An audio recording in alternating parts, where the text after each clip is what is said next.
You're now experiencing data with Brian O'Neill. Experiencing Data explores how product managers, analytics leaders, data scientists, and executives are looking at design and user experience as a way to make their custom enterprise data products and analytics applications more useful, usable, and valuable.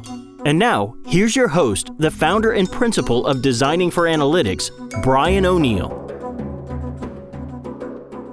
I'm super happy to share my conversation with Scott Friesen, the SVP of Strategic Analytics at Echo Global Logistics. Scott and I originally met at a conference, and we found out we both have backgrounds in the performing arts originally.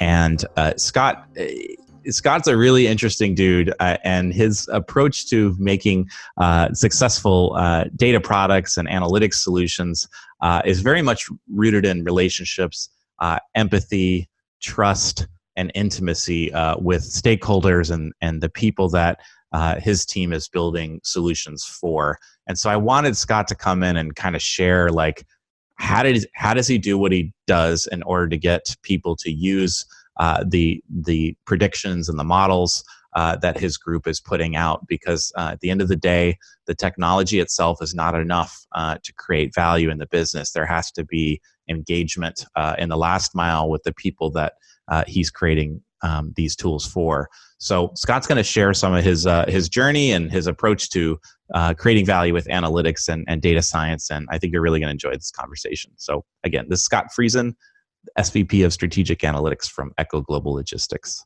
Next on Experiencing Data. Welcome back to Experiencing Data. We have Scott Friesen on the line today from Echo Global Logistics. Scott, are you there? I am here. Sweet. How's it going? It's Friday. It's going well. It's a beautiful day here in Chicago. It's gorgeous out. Excellent. You know, I was watching an old SNL. My wife is Polish, and so I was like, oh, you have to watch Bill Schwartzky's Superfan from Saturday Night Live. And her dad from Poland was here.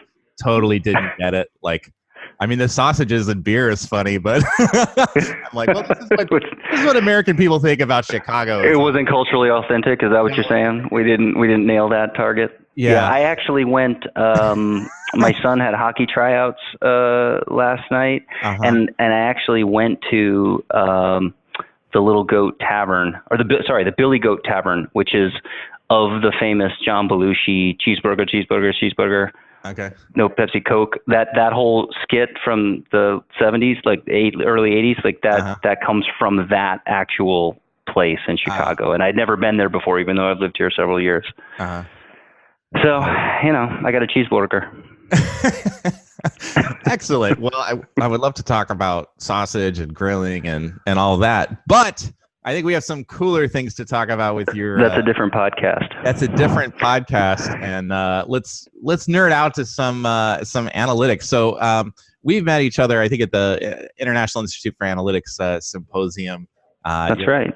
You have a music background like me, and I thought it was interesting when we did the planning call for this. You talked about something that you tell your graduate students in one of the courses you teach. So tell people who you are, and then I'd like you to kind of repeat what you told me about how you think music relates to the craft of making data products and analytics solutions. Sure. So full disclosure, my undergraduate degree is from a liberal arts college. I went to Swarthmore College as an undergrad, and that definitely informs a lot of this sort of holistic point of view that I have. I was a biology major and was actually originally pre-med, so took a lot of natural science classes, but also took Shakespeare, and so I had that sort of educational background. I then moved to New York City and got into the music industry, and I was an artist manager. I worked for Bobby McFerrin's management company. I started my own management company, represented a terrific band and a wonderful singer-songwriter, and had some successes there, but ultimately not enough success that that's what I'm still doing, because that also would be a different podcast. But then decided that the business side of the music business was more appealing to me than I had anticipated, and so I went and got my MBA at Columbia University in New York, and then joined sort of the big corporate game. And I've had largely a background in retail. I worked for Best Buy for quite a while, Ulta Beauty, the cosmetics retailer, did a stint in consulting, and now I found myself over in the logistics side of things. And but yeah, what you referenced about the music is something that I have this sort of belief that great analytics is a lot like great jazz. That good analytics is highly structured. You might think of it like classical music, but truly great analytics is more like jazz in that you've got sort of a structure, a meter and key and lead lines and so forth. That's sort of the business problem that's presented to you. There's something that the business needs to accomplish. And then you've got your ability to play your instrument, which is your techniques, your skills, your bag of tricks that you've developed over time and that you're comfortable with. And then when it comes time to apply what you know against the backdrop of the business problem, you're trying to exercise not only technical mental muscles, but also creative ones and come up with new solutions, new way of seeing things. So yeah, I probably took that metaphor sort of to an absurd extent when I taught the MBA students at Loyola business analytics, because I actually opened the class showing them a jazz chart and then used to play jazz music at the opening of every class to sort of try to reinforce that message. But, I think it also helps with making sure that the analytic industry or segment of the world doesn't come across as too dry, too unapproachable, too academic, because ultimately that impression actually impedes our success ultimately in terms of fact-based decision making. So. Sure. I agree with some of the parallels there. Like you can learn all of the you can learn all the technique and the theory behind jazz or any form of music, and you can then apply all that stuff with a lot of technical precision and then end up putting out a performance or a record that still doesn't connect with people. So it's not enough. And I just heard this at a conference I was at yesterday. It's like, it's not enough to just understand the technology part and how to create great models, how to make sure the data is the right data. You can get all that stuff right and still kind of fail in the last mile to deliver value there. So, and that's what I wanted to talk about today was kind of your work. So you're the SVP of Strategic Analytics, correct, at Echo? That's right. Yep. What are some of the things you're doing to ensure that your department's work matters in the sense that it's actually getting used and people are they're coming to you instead of pushing tools on them? They're saying, hey, come to us. I assume that's the case, that there's some kind of relationships you've formed there. Tell us about how you do that. Yeah, so a couple of things. I'm going to start at the most philosophical and then try to work my way towards more tactical. Okay. So I just had a new guy join our team, and he just started at the beginning of this week. And so I did my orientation with him, as I do with anyone who joins the team. And one of the things I shared with him that I've been doing with every orientation for many years is this framework called the trust equation. And I have to give credit where credit is due. My first boss at Best Buy, Cal Patel, actually was the one that taught this framework to me. But it's extremely helpful, especially for an analytic professional, to have this sort of actual equation to diagnose change management and human interaction circumstances. So the equation is trust equals credibility times intimacy divided by risk.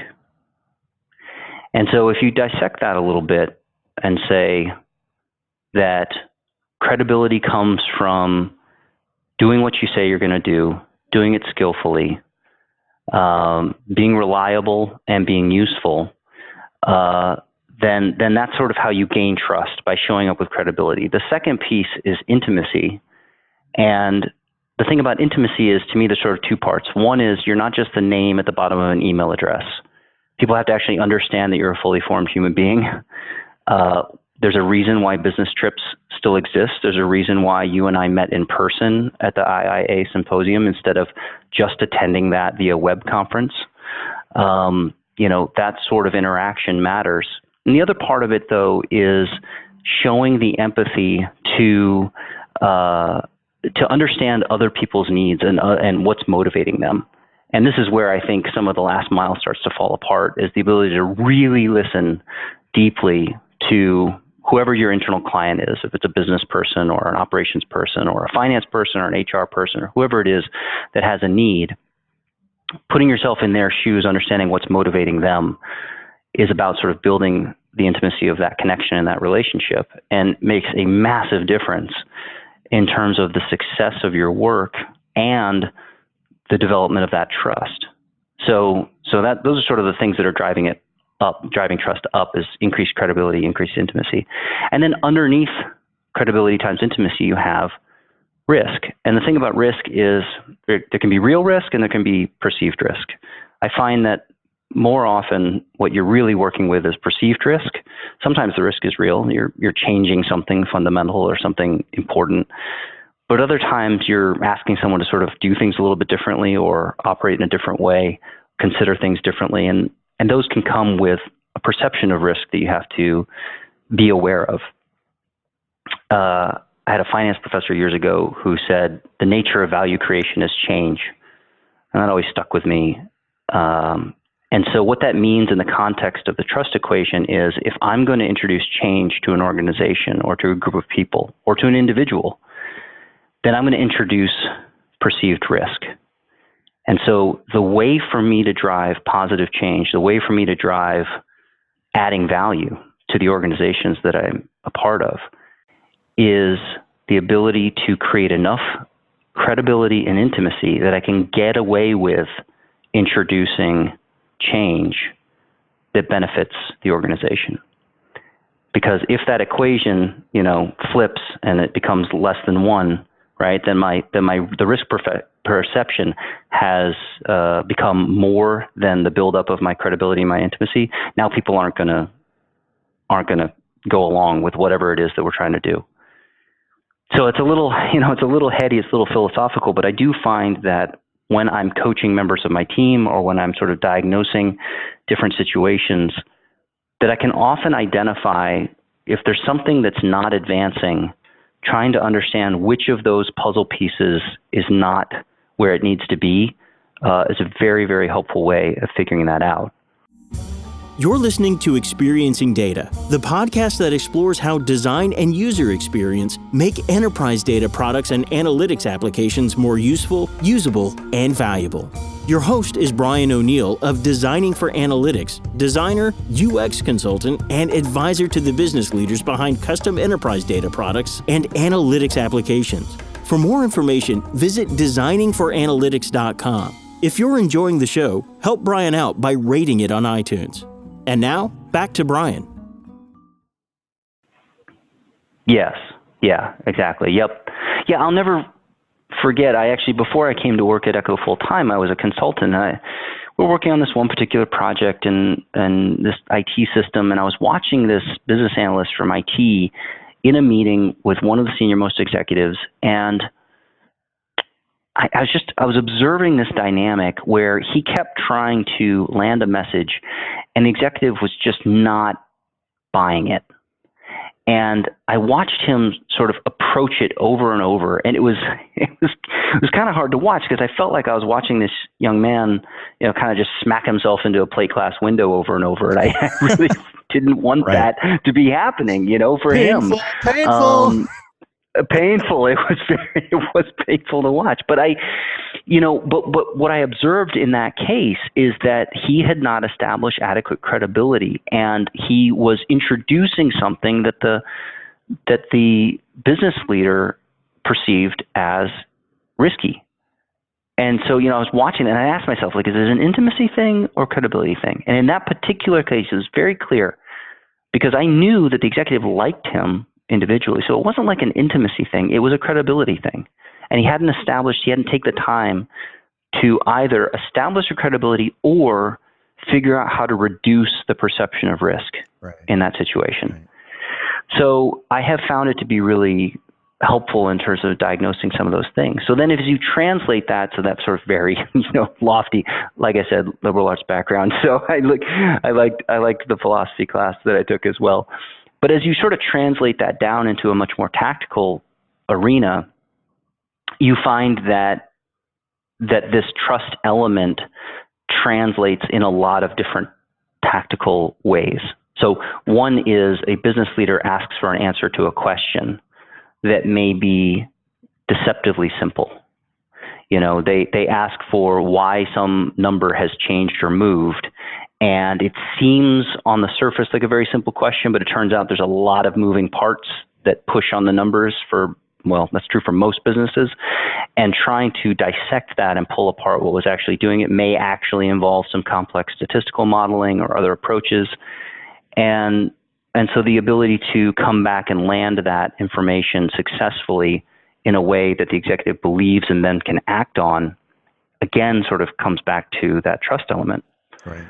And then the other thing in terms of the last mile, and this is something I actually really enjoyed about that symposium we were at together, there were conversations about this notion of sort of the last mile of analytics. There is the consultative aspect of what we do, which is sort of what I just described, where business person has a question and we do work to try to produce an answer or an insight to help them with that given situation. Or one of the things I'm loving about my current role at this particular company is the ability to operationalize or institutionalize at much broader scale answers to particular things. In a lot of cases, that's, what should this price be, or what do we think this cost is going to be, or what is this forecasted value? And that's where the last mile becomes very tactical and very technical. I have to maintain a very close relationship with my partners in IT. And, I feel like a lot of times we're probably like siblings, which is to say, we understand each other very well. We like each other a lot. Every once in a while, we will fight the way, sort of siblings do. But there is a key interdependency between my function and IT, and that last mile of executing and putting at scale into the hands of our hundreds of sales reps or operations people results and answers of models that we've produced is a big part of that. And so, that's how I'd also translate that, to answer that question in terms of how we actually, close the gap on the last mile. Got it. And to make that tactical, so a couple of things here. I tend to think of this in terms of what you called the intimacy. I don't know if you equate that to empathy. I tend to talk a lot about it, which is really understanding the thing you're talking about from the perspective of the other person, the work they're doing, their job, right, all of that. And so would you agree that the way to get to that has a lot to do with how you ask questions and what questions you ask, and that it really can be as simple as coming in with really good questions to get to dig into their world? That itself is what helps establish the credibility. Like when we do quote UX research, or this discovery process, or there's a lot of different names for it, the why questioning, it's the questions themselves is what forms the intimacy that you're talking about. I just yesterday when I gave my talk at the Mini Boss conference, I gave people here for data products and analytic solutions, here are a bunch of questions. And one of the main things with those is that they're open-ended questions. They're not, do you do this or do you not do this? They tend to be, they require open-ended answers to get that person to open up to you. And that intimacy can be formed simply through that questioning process. Do you agree, or do you think there's other more important ingredients than just the question choices that go into forming that, like really tactically? I think the question choices, I think you're exactly right that they're critical. I do actually believe there's two other elements. I don't know how I'd, rank their importance. I would just sort of say all three are important. The question quality and the nature of the questions you ask, you're absolutely right. And it's actually one of the things that I like about your podcast and your lens on all of this is the intersection of design and analytics, because that's how I try to come at things as well. And to me, great design thinking begins with great questions and great understanding of the subject of whatever you're seeking to solve for with your design. But there's two other pieces. One is, I've said at least one conference that you need to care about other people's success, and you need to communicate that you care about other people's success. And I say that almost as a prerequisite. It's like most folks will talk about the need to establish rapport. Whether you're a salesperson or a psychotherapist, you have to sort of, before you're going to dig in and get into all the questions, it's usually incredibly helpful to establish some basic rapport. And one of the things that I try to communicate in the earliest interactions with a business person is a certain degree of genuine interest and enthusiasm about what they do, and that I am interested in them being successful in that endeavor. Then when you get into the questions, there's less likelihood of them wondering why you're asking it, because now you've laid a base of, they understand that you want to know those things so that you can best help. Right. Not because you are trying to call into question their ability or something like that. Sure. I probably glossed over that in my, for like, why do I want to spend an hour talking to you about your job? It's not so I can see if I can mechanize it and replace it. It's like, I actually want to see if I can help you close more sales at a higher per widget price. Like, exactly. Talking about how I can help do that with some data. I'm not here to replace your job. I really actually think we can improve the time you spend on the phone, on the road. Like, right. And yeah. Right. So so the first piece to me is sort of trying to establish or communicate in any way that you're concerned about it going well. Then the second is exactly what you said, which is well-formed questions, thoughtful questions, open-ended questions that are well-designed.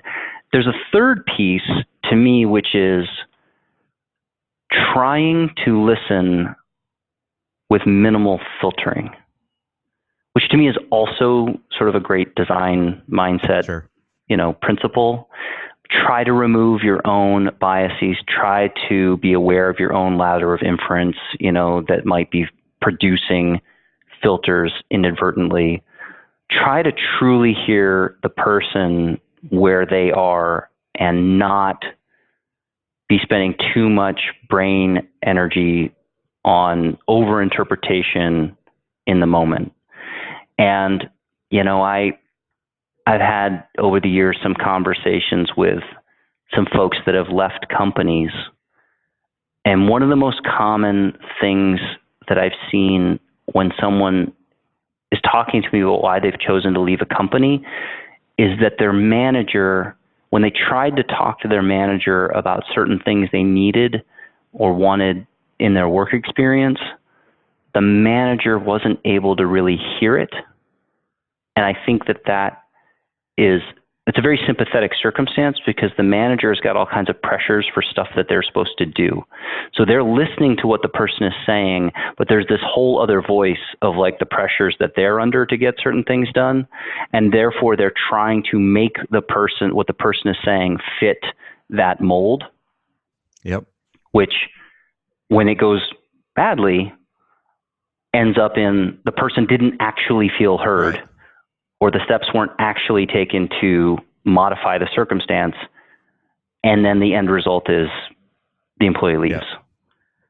Yeah. And that is, it's just one. There's lots and lots of examples of people not really listening to people. It's pretty much, if you can find a group of human beings, there will be any number of people not really listening to other people. But that to me is the full arc of the ability to develop that rapport. You use the word empathy. I think that's exactly right. and really see where people are coming from. Sure. One of the things we talk about when we do design research is separating observations from interpretations. And so when you do a usability study, oftentimes we'll open those up to people that, like a stakeholder who maybe thinks, nope, this is how it needs to be. I know the sales team, blah, blah, blah. It's like, well, let's actually see if this solution works for them. So we're going to actually test out whether or not, they'll use this new pricing model and whatever. And you try to get them to separate. On this sticky note, I want you to write down interesting things you saw. And on the pink sticky notes, you can write down your interpretations of what they mean, but they're not the same thing. And I think that helps with that filtering that you're talking about. It's also about taking your solution hat off. Like when I conduct design jams with clients, it's like hats off. Like, we're not here to build anything right now. We're here to just think really wide about like pie in the sky, moonshot kind of stuff. If we could do anything, what would we do if time and money and technology wasn't, without being ridiculous, but within some, realm of in the next 5 years, let's say, like even just start with something like that. We don't even know what might happen in 3 years with some technology. So it's taking off the implementation hat, the solution hat, which model I might use. Oh my God, there's no way we have that kind of transaction data from 5 years ago. We'll never get that. Like, just forget it for a minute because you don't know where that's going to spin and lead you to later on. Just it's not so much that maybe that data doesn't exist and everybody knows it, but when that gets thrown on the table, it may generate some other idea from somebody else, which creates another tangent. And that's kind of the divergent thinking. I'm kind of diverging a little bit here, but that's kind of my point, right? Is you might land on something that's really interesting that is somewhat feasible, and you wouldn't have gotten there if everyone is still, like in your case, it's Echo Logistics. I know the data warehouse. I know the systems we have, and you have this fence around everything you do. You don't bust out of you don't come up with creative stuff that way. Typically, you're incrementally moving, and that's. Well, in that case, you're just playing the chart. Yeah. As written, right? There's no jamming going on in that case. Yeah, it's interesting you say that especially about sort of separating the observation from the interpretation. I really like that because one of the things I talk about is, a lot of people have a lot of different definitions of analytics. For me, I categorize the analytic pursuit into 3 fundamental activities. The first is to observe. The second is to relate, and the third is to predict. And I can generally put everything that we do into one of those 3 buckets or a combination of those 3 buckets. And the observation to me in particular is very much informed by, well, it's sort of to me a cross between how a scientist observes things and how an artist observes things. And if you had to say, well, what's the overlap there? The answer would be carefully. They're going to observe it carefully. They're going to observe it both. They're going to sort of try on interpretation and without interpretation, like almost like taking on and off the glasses that are filtering how they're looking. And great science and great art have both come from careful observations of things, and then potentially applying an element of interpretation on it as necessary, but it begins with the purity of the observation. Yeah. And so, to me, and then that of course goes right into, once you can observe the thing, then you start asking yourself questions about, well, when this happens, does this happen over here? What's the relationship between A and B? And then ultimately, we're usually after, can we predict that if this thing happens, then this other thing over here will happen? Yeah. That's sort of the ultimate. But you can't predict what you can't relate, and you can't relate what you can't observe. Right. Is there a particular story or project or something that you've done at Echo that where maybe you came in and the status quo was X, and so using some of these approaches, you ended up with Y. So maybe it was a redesign of some dashboard or some application or something, or maybe the data even stayed the same, but the way it was presented or used by the sales team changed, something like that, where you applied some of these techniques that you could kind of tell us about the before after? Yeah, so I have to be a little careful in terms of any sort of proprietary stuff, but what I can talk about, I think pretty easily, is when I first came to consult with the company, I was meeting one of the top executives. Actually, my boss now, Dave Menzel, is our president and COO, and I was talking to him about analytic opportunities in the company. And I asked him, what his thoughts were on various opportunities. He was talking about margin rate related to a particular area of our business. And I said, well, of course, margin rate. I mean, I came from this retail background, so I thought, more margin, that sounds great. I said, what is your win rate right now in terms of when you have an opportunity to win and you make a pricing decision? What's your win rate? And he didn't know because the company didn't know. And I said, well, that's going to be an issue with messing with margin if you can't understand the relationship between margin and win rate. Those two things push in opposite directions. So in order to maximize your total dollars, you're usually making trade-offs. I mean, it's sort of like economics fundamentals. You're going to sell more of the thing if you sell it cheaper.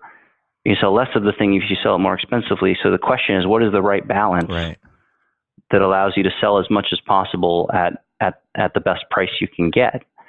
And that's a case where there wasn't adequate observation. So the first thing we had to do was design a system that allowed us to capture information that had not been captured before.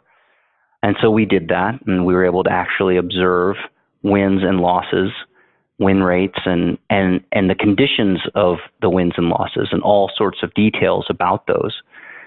From there, we could then go on to start drawing all sorts of relationships. And we've done a tremendous amount of work since that foundation of understanding, price elasticities and conditions of winning and losing, and conditions of where there's higher pricing and lower pricing, and all sorts of really fantastic stuff. And then ultimately, it's led us to design some predictive capabilities that allow us to set the best price in the best situation, or to make a recommendation to a sales rep or to a customer. And, all of that was built on a foundation of beginning with seeking to understand what was of concern to a leader, and then pulling on that thread and backing all the way up to the beginning to say, in order to achieve resolving this concern, what will we need to be able to observe that we can't observe right now, and building that foundation from there. How did it? It worked out great. How did it? At some point, though, right? Your executive is looking for the outcome from the effort, right? And so, but there's human linchpins in the middle, right? In this case, I'm guessing your sales team or someone that's would be dealing with, if you're helping to set prices, for example. So, how and at what point did you use some of these techniques to involve them such that they were on board with kind of the big picture of what the project was? Because sometimes you hear this is where it fails. The executives set a strategy, but at some more middle layer of management, it's like, well, I don't really have time to work on this or get involved with it. And you're like, no, we really need to ask you some questions about how you set prices when you do a sale. Well, yeah, but I'm on the road this week. Like, have to use some of these techniques to get them to believe the outcomes such that you could then go report back some good news. Yeah, I mean, so everything you just said is all true. Right. So let's just start with all of that complexity has been involved, and there's been, no small amount of campaigning on my part and the part of folks in change management, internal communications, and so forth, with the sales teams, with sales leaders on these topics. You sort of hinted at the idea of proving that it's worthwhile. We did a pilot with one particular team on the West Coast that showed some fantastic success of using some of the tools we put together. And, I've definitely shouted that from the rooftops as many times as I can. But even right there, you just said you ran a pilot, right? So that suggests you went out and found, you had some friendlies, I guess, as I call them, some design partners that are like, hell yeah, we'll try that. We'll try anything right now. We're not, or whatever their incentive was. They were your friendlies. Yeah, that's exactly right. And they not only, what was wonderful about that group was not only were they open to it, but they were actually an operations group, technically, not a sales group. And what that really meant in practical effect was they were willing to follow an SOP. They were willing to actually follow a technique repeatedly instead of sort of like just, shooting from the hip, which is both the blessing and the curse of your sort of typical salesperson. Right. Like on the one hand, it's exactly what you need salespeople to do. And on the other hand, it can make it really difficult when you're trying to run controlled experiments. But the team was very disciplined about it. And we were able to see absolutely outstanding results.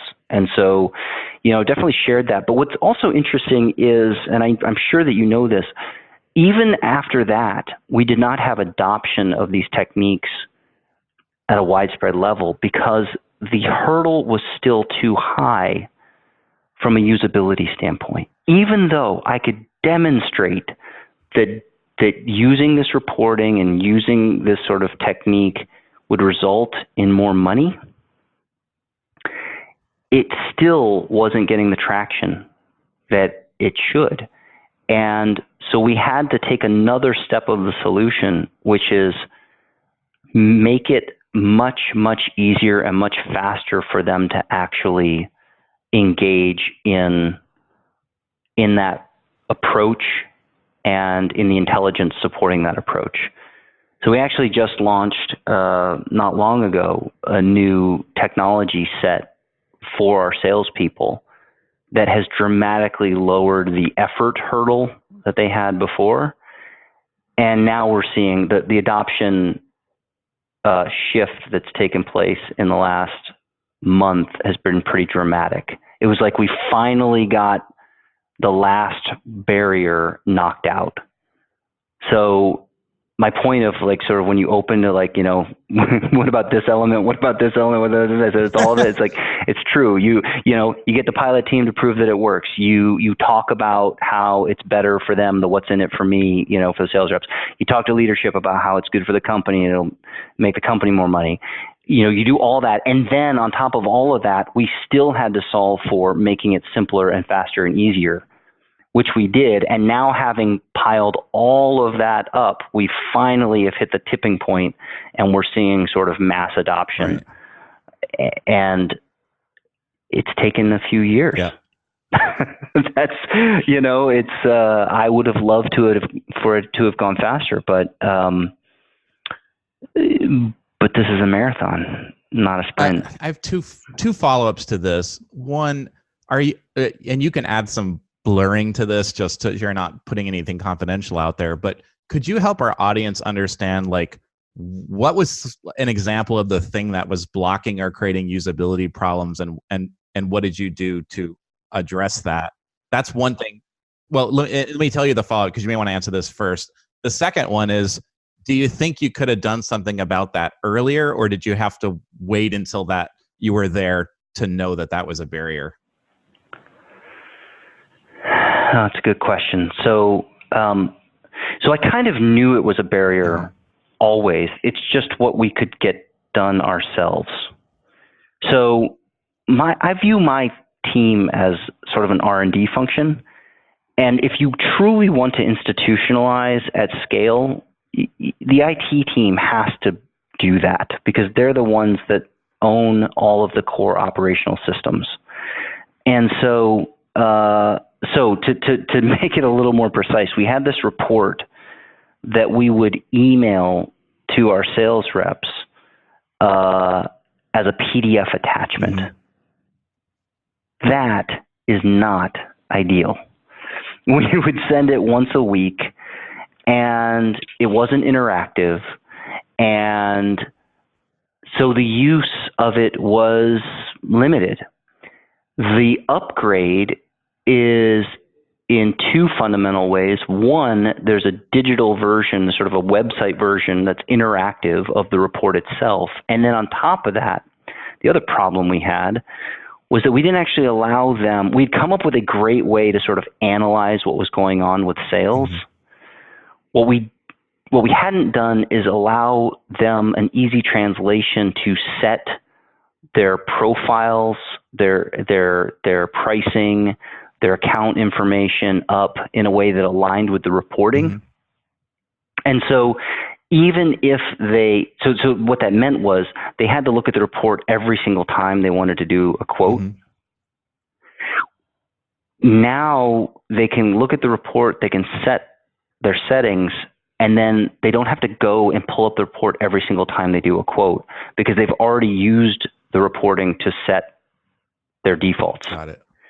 So that's an example of what I mean. So we made it interactive, we made it fast, and we aligned the nature of the decisions that the report was guiding with how they can actually execute their settings. So from a design standpoint, I mean, now we have total alignment between it, whereas before there were multiple issues. One, we're sending this sort of clunky attachment to an email. Two, they have to pull up this PDF every single time they're going to do something, and it didn't really align well with how they actually set their pricing in the system. So those were all elements that, helped to turn reduce the friction and drive adoption. Yeah, exactly. How did you know that was the pain? How did you diagnose that this is blocking the wider adoption? A lot of conversations with sales reps and sales leaders was really the number one thing. And it comes back to that listening, I also knew part of it was there's times I was talking about sort of the trust equation and the change and the risk and all that sort of stuff. And there's times when you come with a new approach to things and folks are sort of trying to shoot it full of holes. I had never gotten that response when I was training folks on how to use this report. So no one was shooting it down in the moment. But then as we followed up and would do follow-up phone calls or look at the results of what was happening in the business, we could see clearly that the reports actually weren't being used. So there was something else going on, right? It wasn't that they thought the reports were a bad idea. Right. It wasn't that they felt they were threatening. Right. On the contrary, they thought they were pretty cool. So then you got to go, why aren't they actually using it? And it comes back to many of the design elements that are, it kind of starts getting into the behavioral economics universe, Kahneman, Tversky, and those guys, as to understanding the power of default settings, understanding sort of the natural inertia that most people operate under all the time, and as we started digging into that and figuring out how easy could we make it for them, we made it easier and easier, and now we're getting very enthusiastic, engagement. That's great. I'm glad to hear you guys to hear that story and to share it with our audience, because I still feel like this whole concept that in this case, it sounds like the models and the analytics work were not the problem. So it's not, again, it's not always a technology problem. I mean, even if you call the PDF and building a web-based interface, technically that's, yes, it's technology, but that's not data science technology. You can get all that right. And if you don't deliver it in a way that someone's going to engage, in this case, a salesperson or ops or whoever they were, you fail. And then the whole initiative, you lose credibility. It's harder to climb out of that hole the next time there's a big project. So, I'm glad you shared that. Yeah, I think that's really true. And we also talked a little bit in our preparation, this last mile element. It's not just about delivering the right answer. One of the things I tell my team is that having the right answer doesn't mean you're done. Right. It means you're just halfway at best, because if it doesn't actually get believed and utilized, then it hasn't really done anything. And I'm actually in the process of lining up a role that I haven't had before on my team called an analytic translator. And this is a role I hadn't really given much thought to until I read the recent Harvard Business Review article about an AI-powered organization. And they mentioned this role, and I got to thinking about it, and I thought, that's actually how I spend a tremendous amount of my own time personally, is explaining how models work, or explaining or listening to how the business, like what the business needs are, translating that into analytic approaches or to predictive models that our data science team builds, and then encouraging adoption and use and explaining in a lot of cases, many, many times to many, many different audiences, how it works, how it's aligned with their worldview.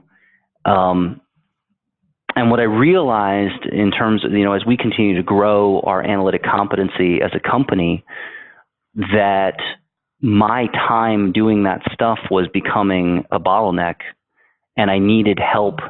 I have certain expectations that our data science and analyst folks interact with the business. So I don't want them, isolated and not talking to people anymore. But the reality is that I do think that there's only so many hours in a week that I need to have them doing the communication stuff, and they need to be spending a lot of their time, continue to develop the insights and the models and so forth. And so we're at a point now where, from a scale and from a pace of change standpoint, it made sense for me to get another role that's providing help in that respect. And honestly, that's the first time I've had that kind of role on my team, but I think I'm very excited about it, and think it's going to be a great value for the business and for continuing to advance the analytic cause here.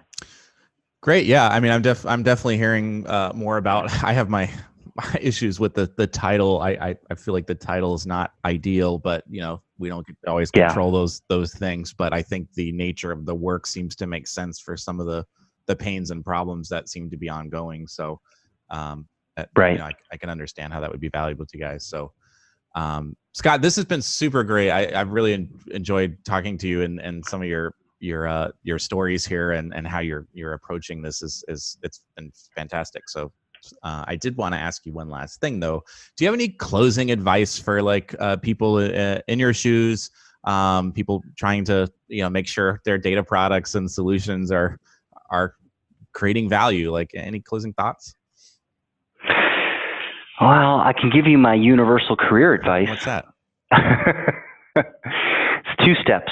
Number 1, do good work. Mm-hmm. Number 2, tell people about the work. It's so simple. It sounds so simple. How many people do you know that actually do both of those things? Some people tell you about their successes. Maybe they well, left out the first part though. Right. Well, so that doesn't sound too tongue-in-cheek. Let me dissect that just a little bit. When I say do good work, I mean find a way to work on stuff that matters. Yep. And do it well. Mm.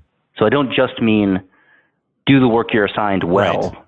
I mean seek out work that matters. Work. Try to avoid the work that doesn't matter.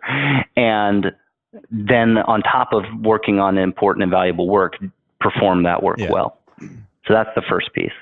The second piece is informed very much by my time, almost a decade in the great state of Minnesota, which I have a very soft spot in my heart for. There's a lot of people there that are just wonderful, that I care about. And I worked at Best Buy, and it was a wonderful company that I loved, but it was a little bit hilariously true to the stereotype that they didn't ever want to make someone feel bad.